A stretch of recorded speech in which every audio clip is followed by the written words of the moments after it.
How you doing, everybody? Gibbo Ireland 42 Tom Murphy here.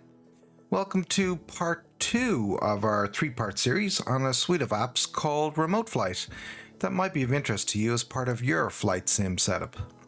Now, if you haven't seen part 1, make sure that you do take a look, as we covered getting set up on RemoteFlight as well as taking the first app called Cockpit HD for a spin, which is a full instrument gauge replacement. Just by way of a quick reminder, in this series we are concentrating on a video specifically for each of 3 iPad apps called Radio, Map and Cockpit, because they are part of a bundle. While each app can be independent from another and purchased separately, if we jump over to the App Store, you can see the bundle costs €33, which is a 25% saving compared to buying each individually.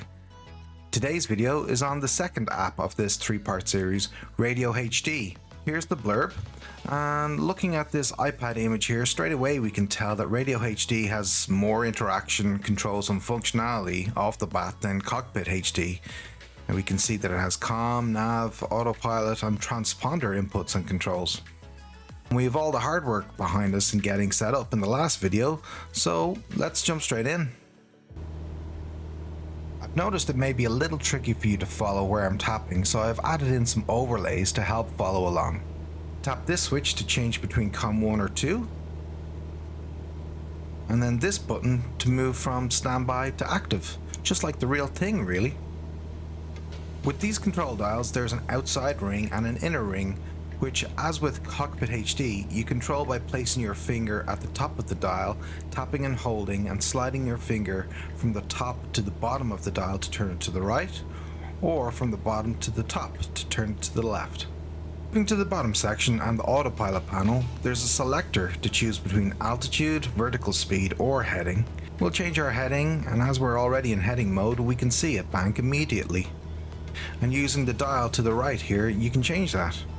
Let's tap on altitude and move the dial for a climb now to perhaps 2,500 feet, and I'll choose my VS to be 500 feet per minute.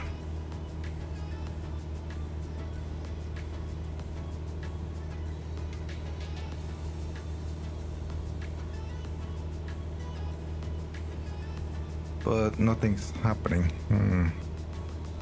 If I tap altitude mode here, that initiates the climb. But whoa, it's climbing at 700 feet per minute.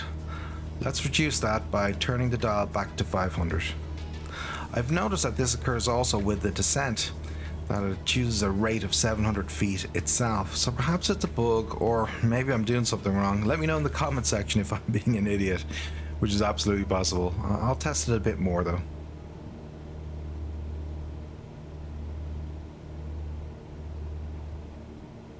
The interface seems pretty easy to get the hang of, low enough learning curve, which is a sign of a good UI if you ask me.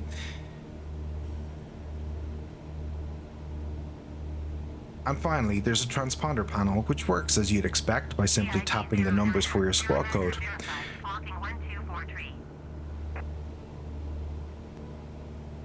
Just to mention, in the bottom left you can change your layout.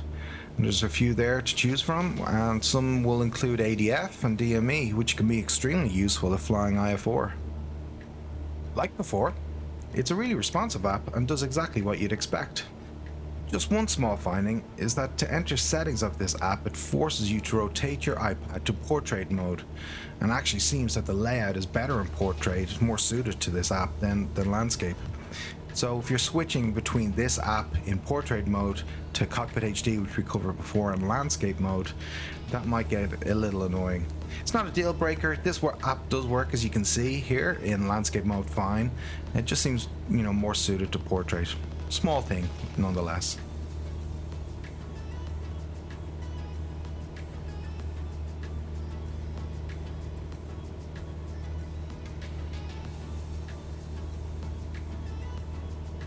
And again, pretty much no lag whatsoever between selecting anything on the iPad and it being seen here in the PFD. So overall, this app has a lot more functionality than Cockpit HD, and I definitely think would make my life easier. So yeah, pretty impressed with this one.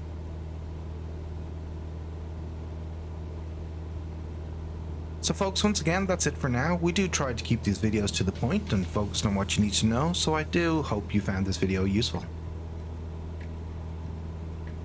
In part 3, which is the final part of this series, which will be released soon after this video, we'll cover the final app in the bundle, which is Map HD.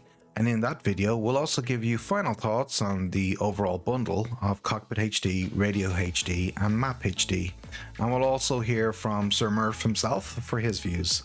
So be sure to tune in for that. We do read each and every comment, so be sure to drop a comment below and let us know. What do you think of this one? Would you find it useful on your iPad? Once again, this has been Gibbo Ireland. Thanks so much for watching. Till the next one, take care.